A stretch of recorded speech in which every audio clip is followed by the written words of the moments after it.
Olá, pessoal, tudo bem? Eu sou o professor Ricardo Albuquerque e essa é a disciplina Arquitetura e Organização em TI. Pessoal, continuamos ainda no isolamento social. Eu estou gravando essa videoaula de casa. Peço desculpa a vocês pelo barulho do ambiente, eu não tenho estúdio em casa, é claro.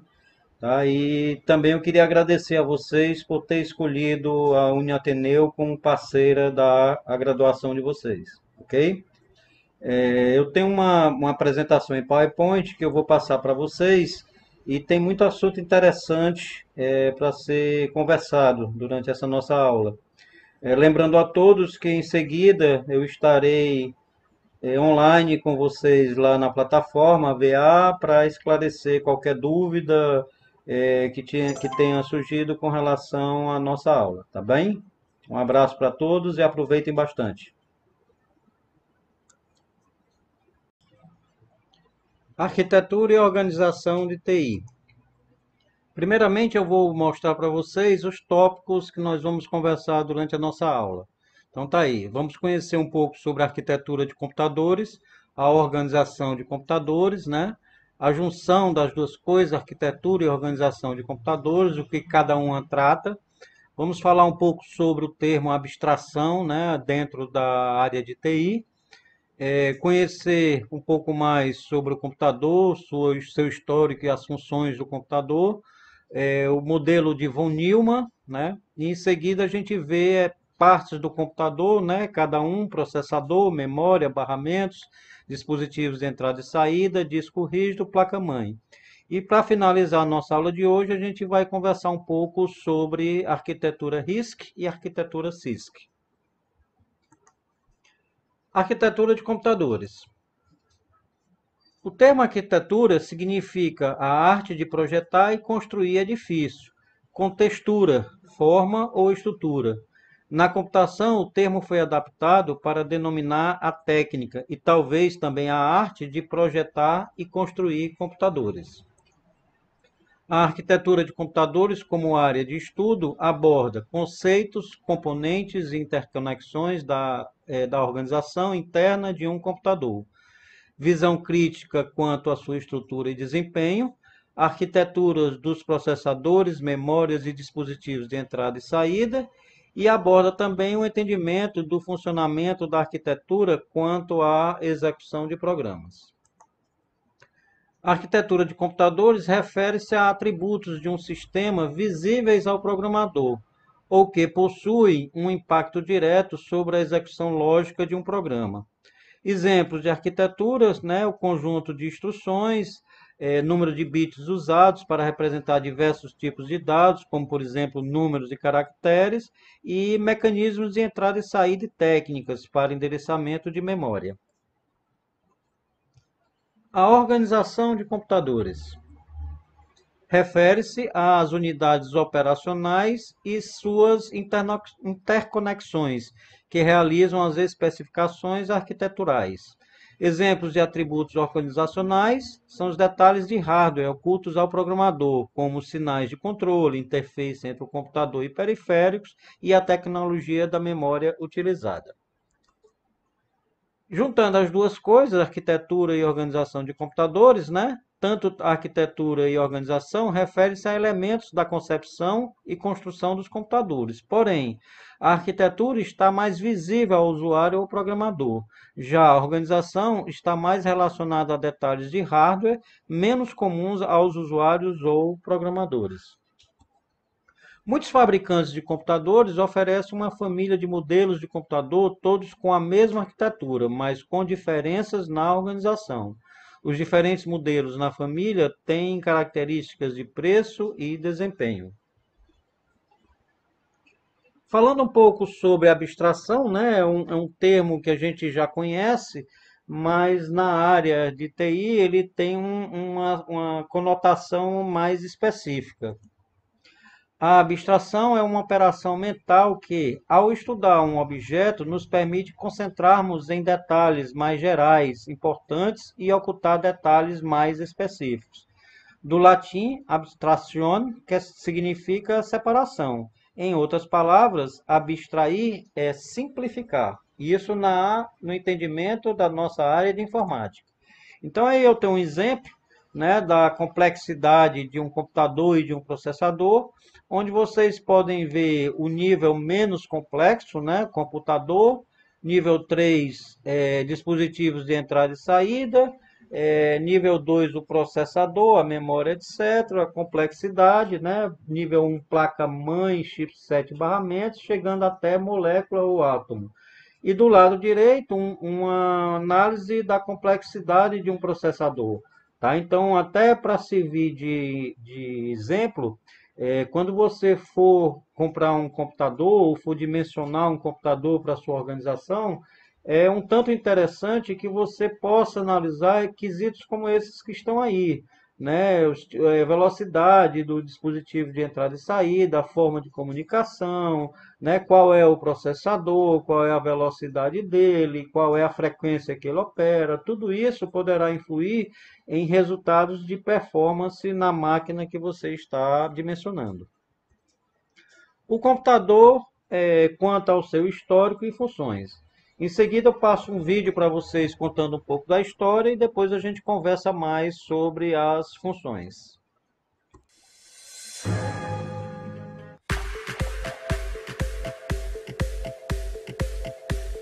O desenvolvimento da tecnologia da computação foi a união de várias áreas do conhecimento humano, dentre as quais a matemática, a eletrônica digital, a lógica de programação, entre outras. A palavra computador vem do verbo computar e significa calcular. A capacidade dos seres humanos em calcular quantidades dos mais variados modos foi um dos fatores que possibilitaram o desenvolvimento da matemática e da lógica. Nos primórdios da matemática, utilizavam-se os dedos das mãos para efetuar cálculos. A mais antiga ferramenta conhecida para uso em computação foi o ábaco, instrumento mecânico de origem chinesa criado no século V a.C. A primeira máquina de calcular foi inventada por volta de 1642 pelo matemático francês Pascal. Essa máquina foi sendo aperfeiçoada com o passar do tempo, mas foi com Charles Babbage que o computador moderno começou a ganhar forma, através do seu trabalho já no século XIX. Para muitos estudiosos, Charles é considerado o pai da informática. O computador, tal qual o conhecemos hoje, passou por muitas transformações através dos seus inventores, e ele foi se aperfeiçoando com o tempo. A primeira geração de computadores é marcada pela utilização de válvulas. Eles eram imensos, o consumo de energia muito alto. A primeira geração foi de 1951 a 1959 e possuía um uso restrito.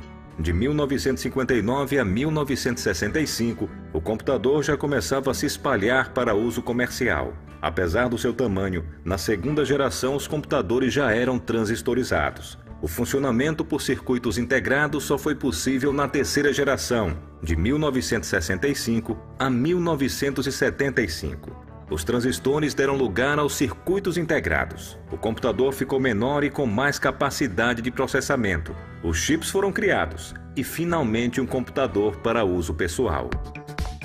A quarta geração é marcada pelos microprocessadores, pelo surgimento das novas linguagens de programação e no modo de armazenamento. Os computadores ficaram mais populares, confiáveis, rápidos e com maior capacidade. Houve uma grande expansão dos computadores pessoais e começa a surgir os computadores de mão. A quinta geração de computadores está sendo marcada pela inteligência artificial, por sua conectividade e os supercomputadores. Os cientistas preveem que os computadores vão chegar a um determinado nível de evolução que eles mesmos serão capazes de criar máquinas ainda mais poderosas. Será que nesse tempo os computadores assumirão poder?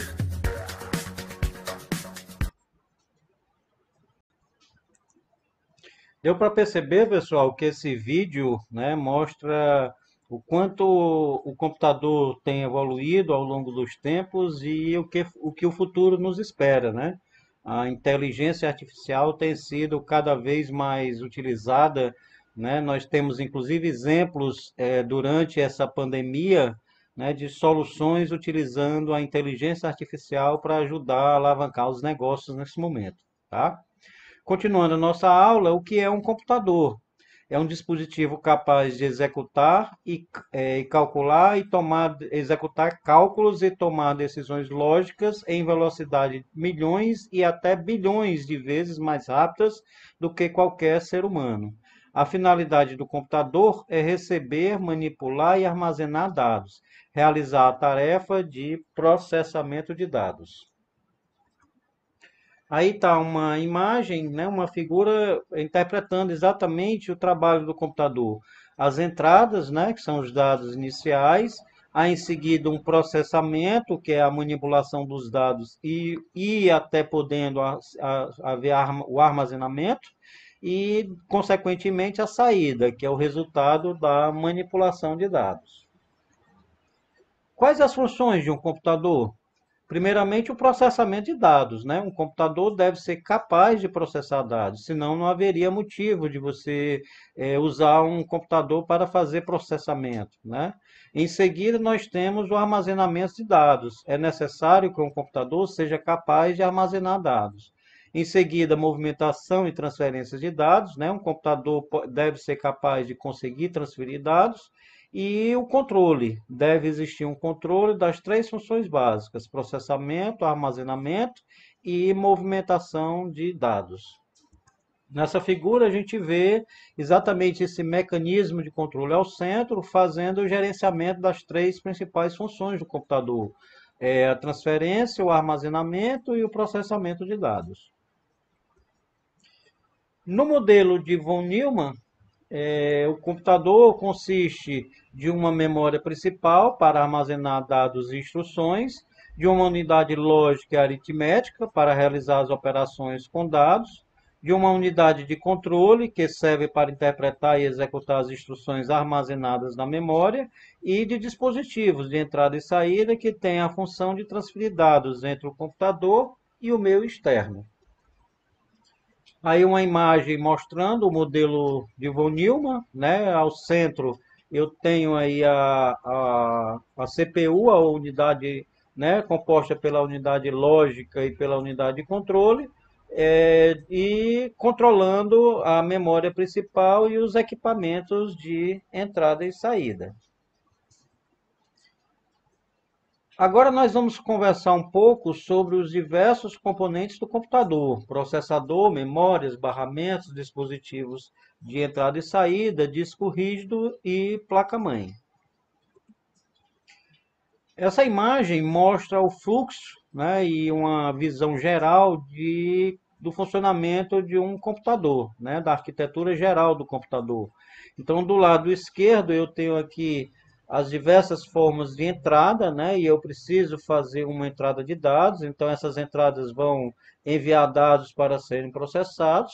Aqui no meio eu tenho, né, a CPU, a unidade central de processamento, onde dentro dela está havendo o gerenciamento da memória principal, da seção de controle, da seção de lógica aritmética para fazer todo o processamento.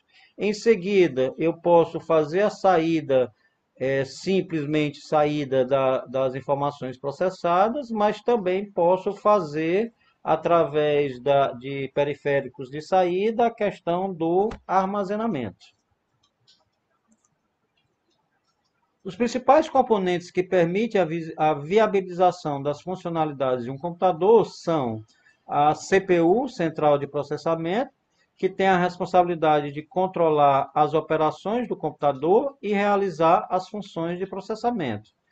As memórias, né, compreende todos os meios de armazenamento para os programas e para os dados dos programas. Mais na frente a gente vai ver os tipos de memória. Os dispositivos de entrada e saída, que têm a função de transferência de dados, e a rede de interconexão, que é composto pelos mecanismos de comunicação entre a CPU, memória e os dispositivos de entrada e saída.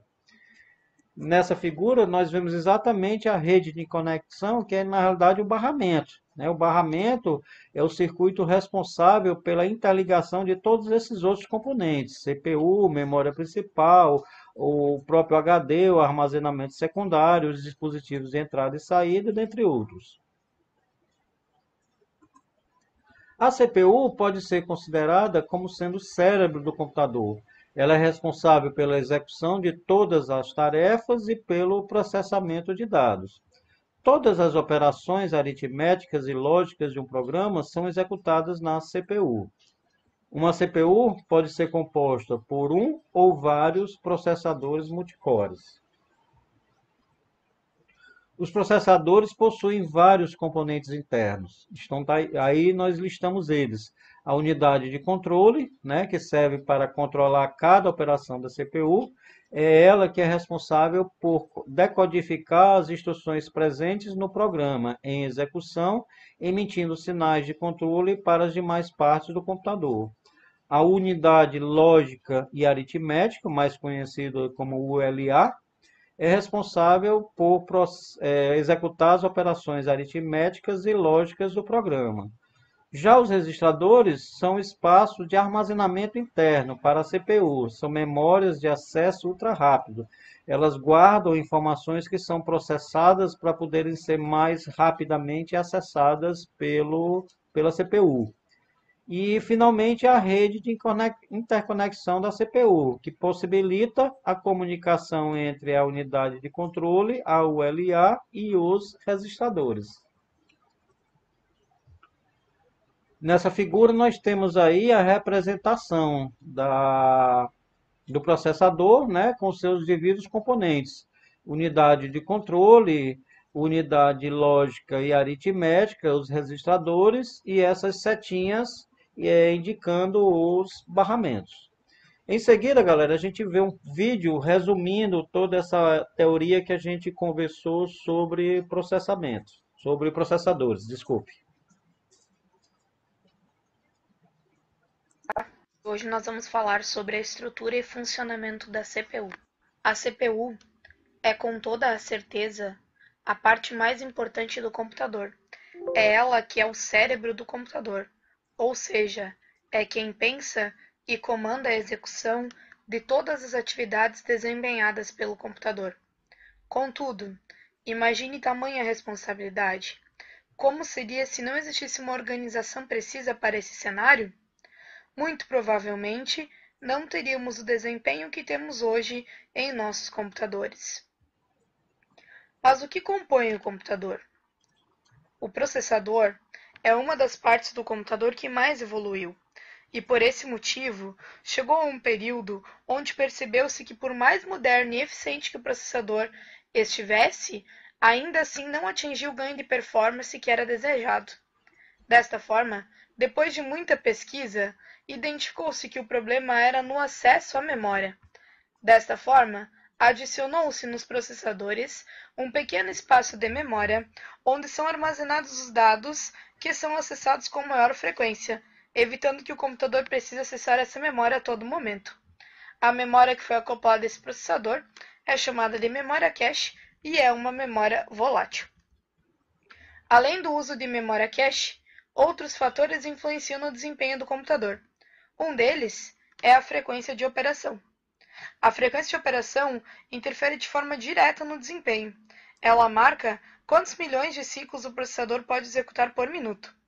Embora a frequência de operação interfira de forma significativa no desempenho do computador, ela não garante que um computador com maior frequência de operação seja mais eficiente do que um com menor. Isto porque nem sempre velocidade significa eficiência. O processador pode estar dando muitas voltas, porém processando poucas instruções. Então, nós já falamos que o processador precisa ter memória cache considerável, falamos que também precisa ter uma frequência de operação bacana. Agora vamos lembrar que o computador também, aconselhavelmente, deve ter um coprocessador aritmético. Isso vai ajudar muito o processador na realização de cálculos matemáticos mais complexos. Não parece, mas por trás de quase tudo que o computador executa existem cálculos. Por exemplo, todo jogo de computador que é projetado em gráficos vai sempre ter cálculos em sua construção. Atenção ao escolher um computador. Busque analisar detalhadamente todos os componentes que fazem parte desse computador. Cuidando, um mesmo processador costuma ter versões diferentes. As chamadas gerações. Essas gerações têm mudanças importantes em valores de frequência de operação e cache, por exemplo. Ao adquirir um computador, primeiramente defino os armazenamentos. Qual o tipo de disco eu quero usar? Disco rígido ou SSD? Lembrando que sempre que possível, deve ser priorizado o disco SSD. O desempenho do computador aumenta significativamente. Depois, escolher a memória principal. Tentar utilizar sempre o máximo de memória possível, na casa dos 16 GB, se possível. Depois, analisar o processador. Qual processador eu vou escolher? Eu tenho condições para adquirir um processador top de linha? Qual o cache desse processador? Qual a frequência de operação? Possui coprocessador? Vou trabalhar com imagens? Vou trabalhar com jogos? Se sim, preciso escolher uma placa de vídeo para auxiliar o processador e ter um bom desempenho. Pode ser uma boa alternativa. Analisando com cautela cada uma das partes do computador, em especial do processador, você consegue adquirir um computador com desempenho superior e com o melhor investimento possível. Bons estudos! E então, pessoal, perceberam a importância da CPU? Na nossa aula, a gente fala que a CPU é o coração da máquina, ou podemos até também dizer que seja o cérebro da máquina, né? Qual dos dois seria o mais interessante a gente fazer o comparativo, né? Seguindo a nossa aula, vamos falar um pouco sobre memórias. Memória, primeiramente a memória principal ou memória RAM, né? Para quem não sabe, RAM é Random Access Memory. Essa memória armazena instruções que estão sendo executadas e os dados necessários à sua execução. É uma memória de leitura e escrita, né, read e write, de rápido acesso, acesso aleatório e volatilidade. Ou seja, em caso de falta de energia elétrica ou desligamento do computador, as informações que estão nelas são perdidas, tá? Então, por isso que a gente diz que é uma memória volátil. Já a memória cache é um tipo de memória RAM. Ela é mais rápida e é mais cara. Serve para acelerar o processamento e armazena as instruções e os dados mais requisitados. E aí eu abro um parêntese para comentar exatamente sobre a memória cache, que ela está presente em diversos componentes da nossa máquina, no processador, nas próprias bancos de memória, nos próprios registradores, no nosso próprio HD a gente também tem memória cache, então ele facilita muito o acesso àquelas informações que mais são requisitadas pelo computador, né, pela CPU. Já a memória ROM, que é Read Only Memory, ela guarda as informações para iniciar o computador. É uma memória de leitura e não volátil, com pequena capacidade de armazenamento. Geralmente, pessoal, depois de gravada, a ROM não pode ser mais gravada pelo usuário, né? O acesso às informações que estão na ROM, elas são, vamos dizer assim, entre aspas, de exclusividade do fabricante, né? Apesar de a gente saber que existem componentes, né, equipamentos que conseguem fazer a leitura e regravação da ROM disponíveis no mercado, acessível a qualquer usuário, mas precisa, nesse caso, ter uma boa formação técnica, né, de conhecimento, para poder não perder a própria ROM por conta de uma gravação feita de forma errada, tá? Já a memória secundária é a memória para armazenamento de longa duração de dados e programas. E aí vocês veem, né, o disco rígido externo, o pendrive, o disco rígido magnético, cartões de memória, o próprio CD e DVD, né? São todos eles considerados memórias. Revisando um pouco agora sobre as memórias, a gente assiste esse vídeo a seguir. Olá, caro aluno. Como vai? Muito bom dia, boa tarde ou boa noite para você que está nos assistindo agora. Na dica do professor de hoje, iremos conhecer mais um assunto bem interessante, que é sobre a diferenciação dos tipos de memória que existem em um computador atual, bem como sobre a correta utilização para cada fim a qual se destina. Para adequar as necessidades com o custo desejado, os tipos de memória são expressados em 4 entradas principais. Acompanhe as características principais de cada tipo, exemplos e mais informações a seguir. Esta abordagem será compacta e apresentada de forma resumida e pontual. Vamos lá! Memória secundária. Ela é do tipo não volátil. Portanto, seus dados estarão a salvo quando não existir energia no componente. Elas são de baixo custo e, desta forma, estão disponíveis em grandes quantidades. Como exemplo de memórias secundárias, temos os discos rígidos, ou HD, além das famosas fitas de backups. Memória principal. Ela é do tipo volátil, portanto seus dados serão descartados e perdidos quando não existir energia no componente. Elas são de custo mais cara do que as memórias do tipo secundária, portanto sua quantidade e disponibilidade é menor se comparado com a memória secundária. Como exemplo de memória principal, temos a memória RAM, os famosos pentes de memória, ou módulos, igual à imagem.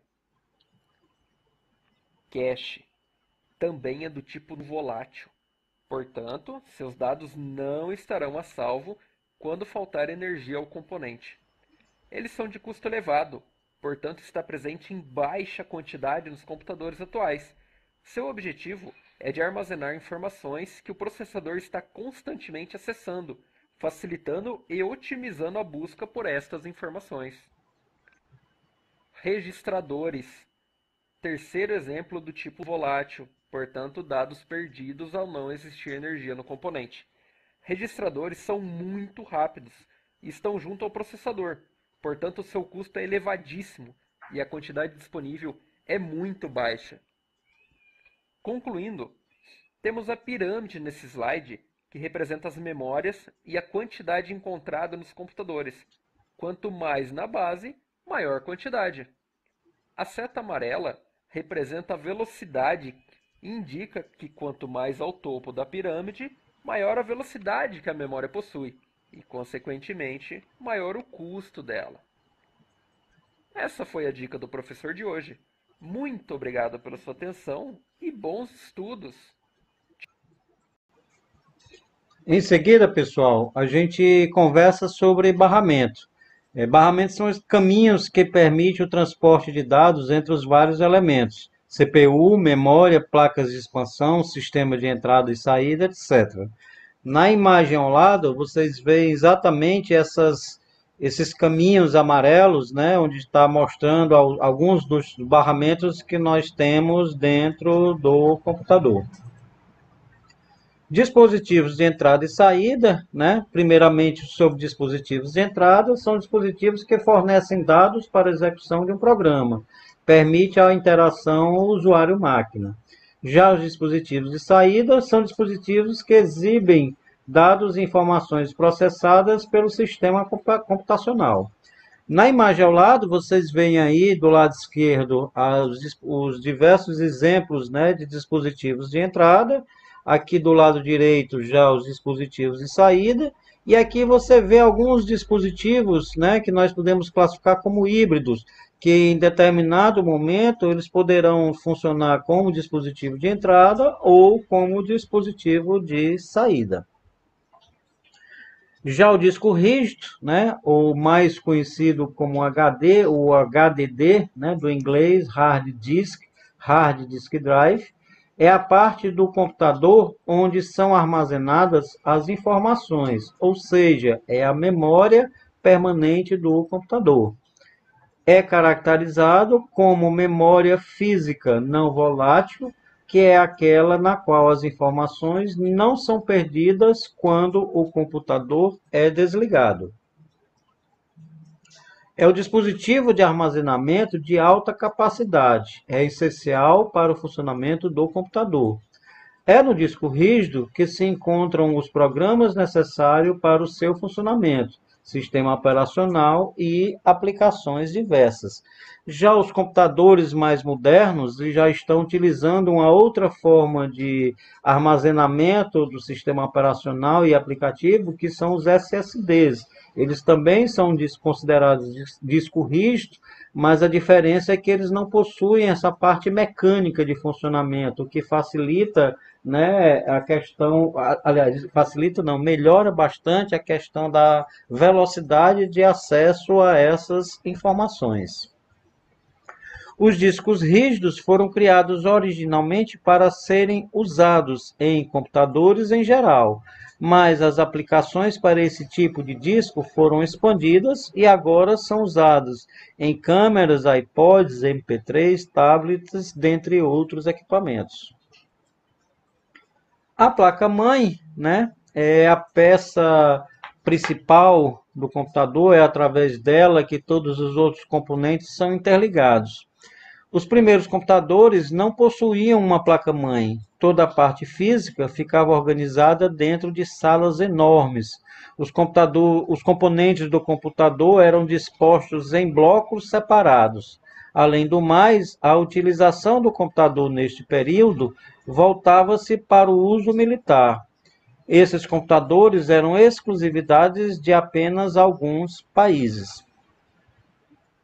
A placa-mãe é um componente de hardware que liga todas as outras peças, fazendo a comunicação entre elas.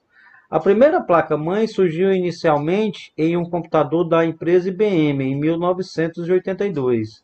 O design das placas-mãe continua basicamente o mesmo, das primeiras até os dias atuais.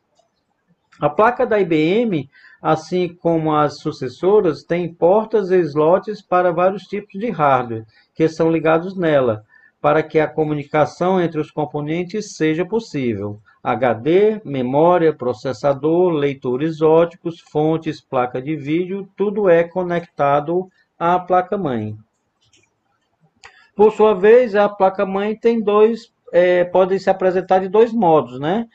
Com relação a componentes, uma placa on-board e uma placa off-board. A placa on-board é o termo empregado para distinguir placas-mãe que possuem um ou mais dispositivos de expansão integrados. Então, vocês veem aí nessa placa, essa imagem dessa placa on-board, né, que eu tenho diversos outros componentes interligados, né, conectados diretamente na placa-mãe, fazendo com que ela seja classificada como placa on-board. Já a placa off-board, ela não contém nenhum item integrado, isto é, no máximo a placa de som ou de rede seja on-board. Para facilitar, é lógico que quando você ligar o computador, você tem acesso de imediato, né, a uma imagem, a um som e a um acesso à internet para você poder fazer as atualizações e acessar diversos programas. Existem diversos fabricantes e modelos de placa-mãe, cada um com as características e recursos que podem variar com os processadores, que podem utilizar a quantidade máxima de memória RAM, os chipsets, os recursos on-board, etc. As placas-mãe, elas tiveram a sua primeira versão nas placas AT, Advanced Technology.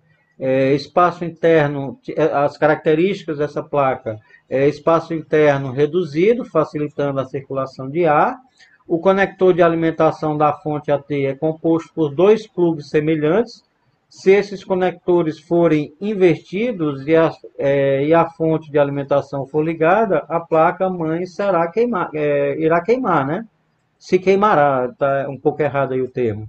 Necessidade também de desligar o computador pelo sistema operacional e esperar o aviso de que o computador já pode ser desligado. As placas-mãe eram interligadas através de dois conectores com 12 pinos. Já as placas-mãe ATX, elas surgiram em 1997 e logo se tornou comum. Na época, reinavam os processadores Pentium II, né? Todas as placas de CPU modernas seguem esse padrão até hoje, o ATX, e seus derivados de menor tamanho, as placas Mini ATX, Micro ATX e Flex ATX. A ATX não é apenas um formato, é um conjunto de regras para o desenvolvimento de placas de CPU. É fácil a gente conhecer, né, identificar uma placa de CPU ATX, mesmo quando ela está dentro do gabinete e a gente não tem acesso a ele. Basta você olhar atrás, né, e verificar os conectores de acordo com a posição como está mostrado na figura. Da esquerda para a direita, nós temos os conectores de teclado e mouse, as portas USB, as portas seriais e as portas paralelas. A diferença básica entre a ATX, AT e ATX é que a fonte ATX oferece um recurso muito útil, que é o desligamento automático, né? Em outras palavras, é possível desligar o computador por meio de software.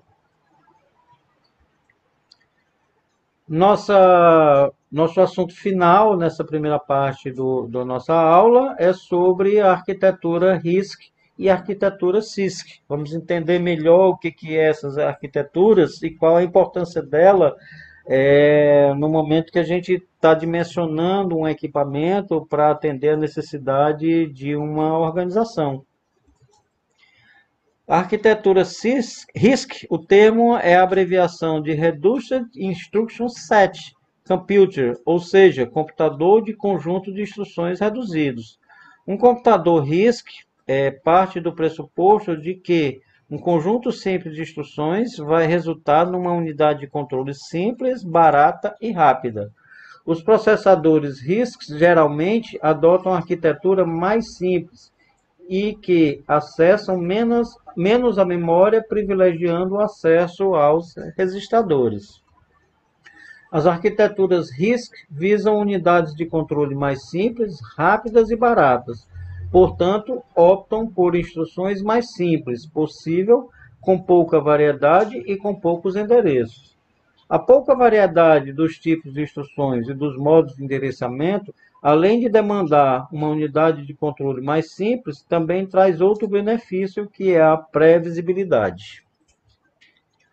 Como as instruções variam pouco de uma para outra, é fácil para a unidade de controle prever quantos ciclos serão necessários para executá-las. Esta previsibilidade é propícia para o maior uso de pipeline. Principais características da arquitetura RISC. O acesso à memória se dá somente via instruções load store, ou seja, operando em registradores. Todas as outras operações são do tipo registro-registro, grande número dos registros de propósito geral e poucos registros de propósito específico. Outras características é o uso intenso de registradores, admite frequências mais altas, o formato das instruções facilmente decodificável e o tamanho fixo. Um pequeno conjunto de instruções de formato simples, né? Dezenas desses pequenos conjuntos de instruções. Exige mais espaço na memória e a programação é mais difícil. Há uma complexidade que reside no compilador. O uso intenso de pipeline, a redução do tamanho do CPI, que é o ciclo por instrução, em troca de maior tamanho do código. E executa, em média, uma instrução por ciclo. Então, você vê que a questão dos registradores, ele tem o uso mais intenso, né? A questão das instruções é um conjunto bem menor para facilitar, né, a execução, né? Porém, eu tenho um uso intenso de pipeline e o tamanho do código, né, que é bem maior, ok? Já a arquitetura CISC, o termo vem de Complex Instruction Set Computer, ou computador de conjunto de instruções complexo, né? As arquiteturas CISC investem em unidades de controle capazes de executar tarefas complexas.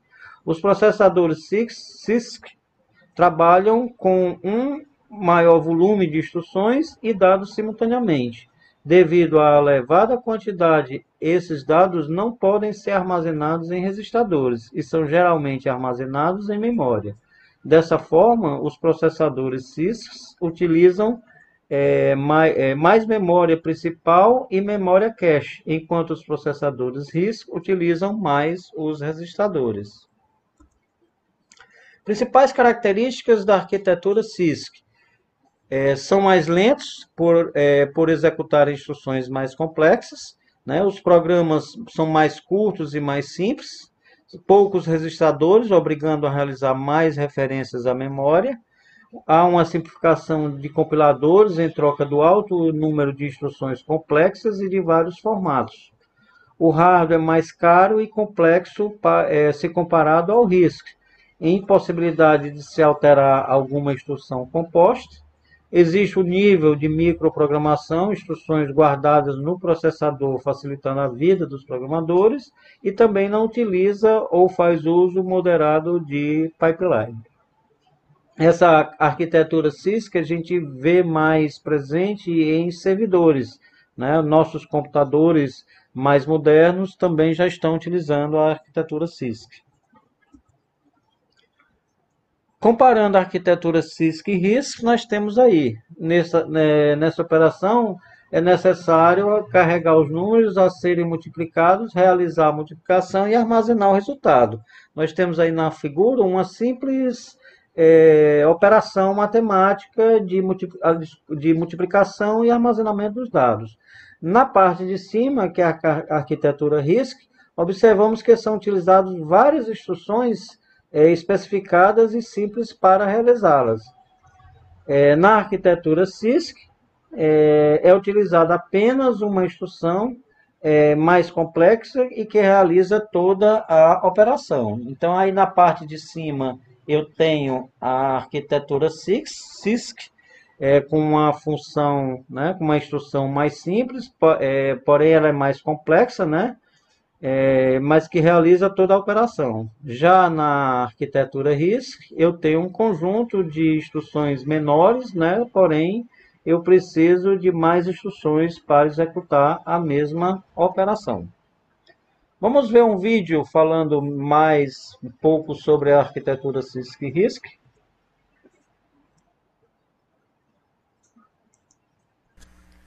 Olá pessoal, nesta unidade de aprendizagem vamos falar sobre arquiteturas alternativas.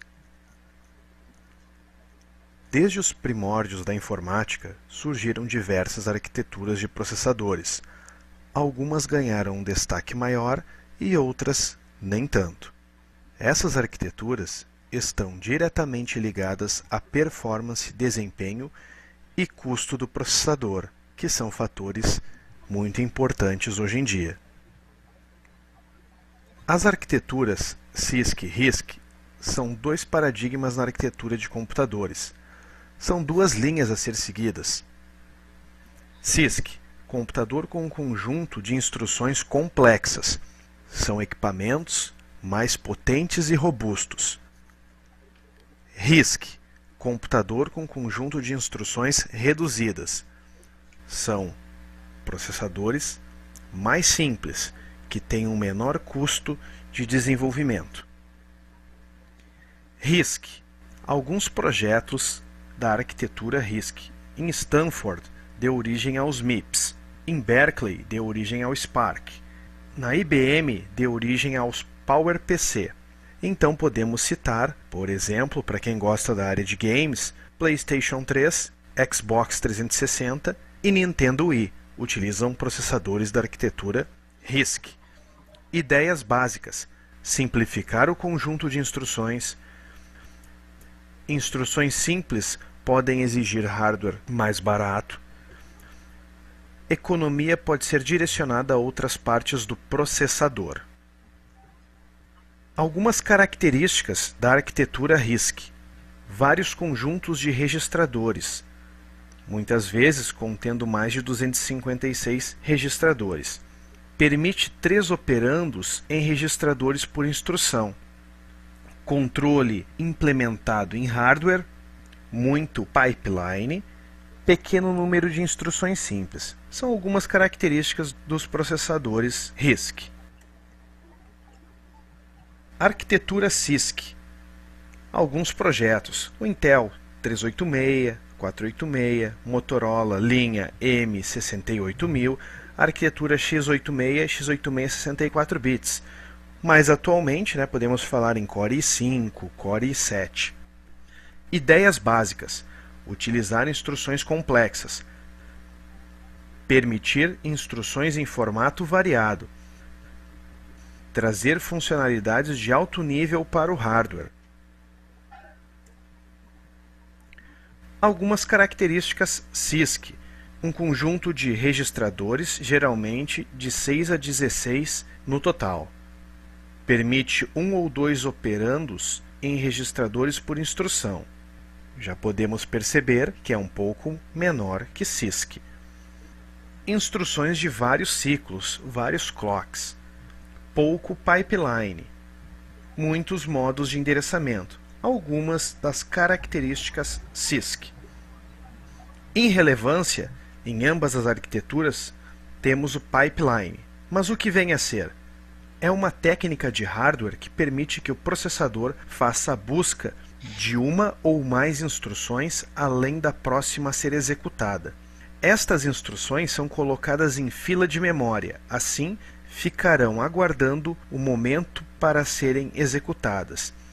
Então aqui na tabela temos um exemplo de 5 passos.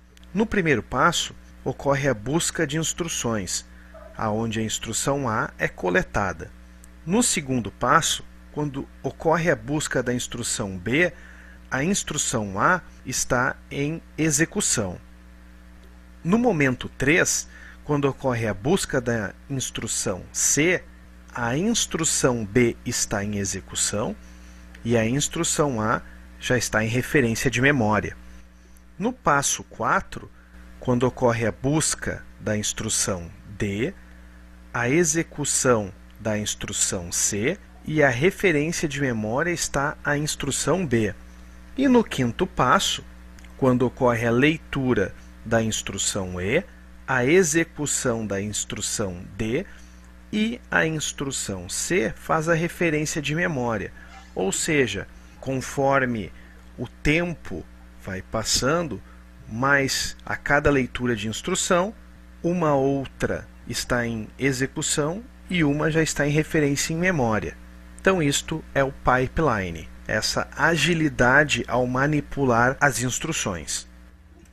Para fechar, um quadro comparativo entre CISC e RISC, onde CISC dá ênfase em hardware, instruções complexas multiciclo, memória para memória, binários executáveis reduzidos, alta taxa de ciclos por segundo, transistores usados para armazenar instruções complexas.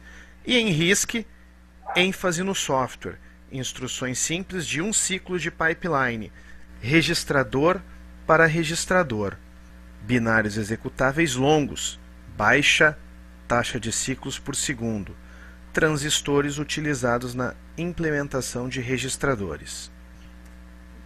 Bons estudos! Pessoal, nessa primeira parte da nossa aula, a gente conversou um pouco sobre a arquitetura e a organização dos computadores e nós precisamos fazer uma interligação, um relacionamento com a arquitetura e a organização em TI, né? Essa arquitetura e organização em TI, ela vem evoluindo ao longo do tempo, de acordo com a necessidade, da empresa, da organização, de armazenamento de dados, de acordo com a tecnologia que era utilizada na época, nós podemos citar diferentes fases nessa tecnologia de organização e arquitetura de TI. Por exemplo, nos anos 60, 70, a gente tinha a utilização de mainframes, computadores de grande portes para armazenamento de informações. Já no início dos anos 80, nós tivemos o grande avanço dos PCs, os computadores pessoais. Na metade de 80, veio a nova tecnologia do cliente-servidor. Através de requisições, eu fazia solicitações de serviços a um servidor. Em meados de 90, com o surgimento da internet, essa estrutura aumentou bastante.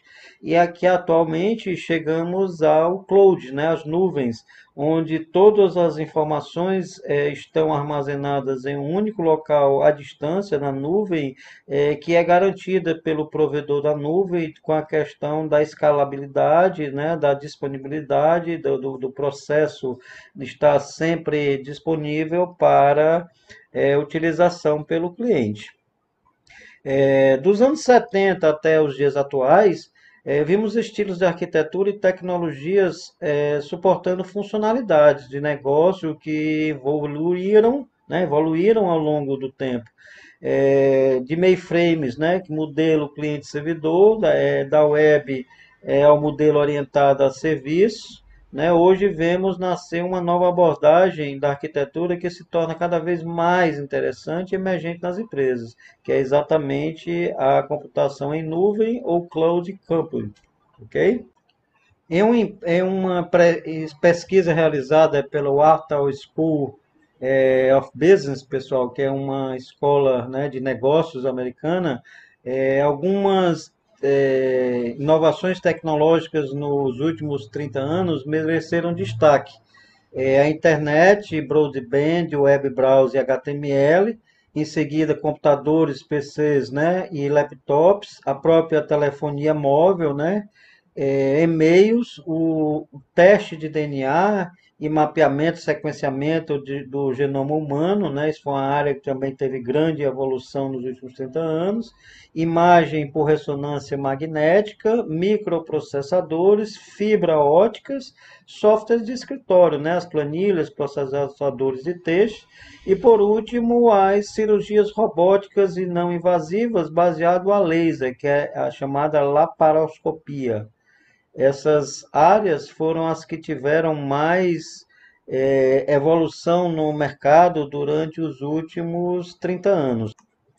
Com essa visão, pessoal, nós podemos entender o impacto da arquitetura de solução TI para a organização e a sua importância no planejamento estratégico da empresa, né?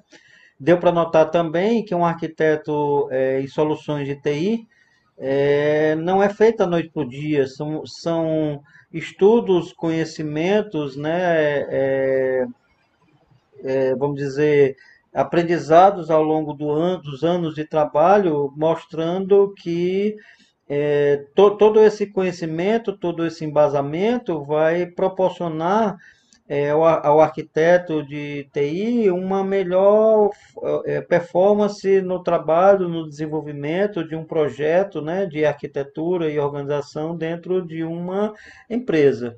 Assim como qualquer outro profissional especializado, é importante que o arquiteto, né, utilize algumas ferramentas para facilitar também no seu dia a dia. Use ferramentas estratégicas, né, também garantem um trabalho profissional de melhor qualidade, permitindo a rastreabilidade, o versionamento e o controle histórico da sua evolução. É interessante, né, encontrarmos no mercado diversas ferramentas que podem nos auxiliar como arquitetos de TI, arquitetos de soluções em TI, que podem nos auxiliar nesse processo. Ferramentas de framework e metodologias de execução das mais diversas modalidades que a gente pode imaginar. Bem, pessoal, essa é a nossa aula de hoje. Eu espero que vocês tenham compreendido. Estarei agora na plataforma para esclarecer alguma dúvida, conversar com todos, responder algum questionamento que tenha ainda por esclarecer, tá bom? Fiquem com Deus, cuidem da saúde e até a próxima.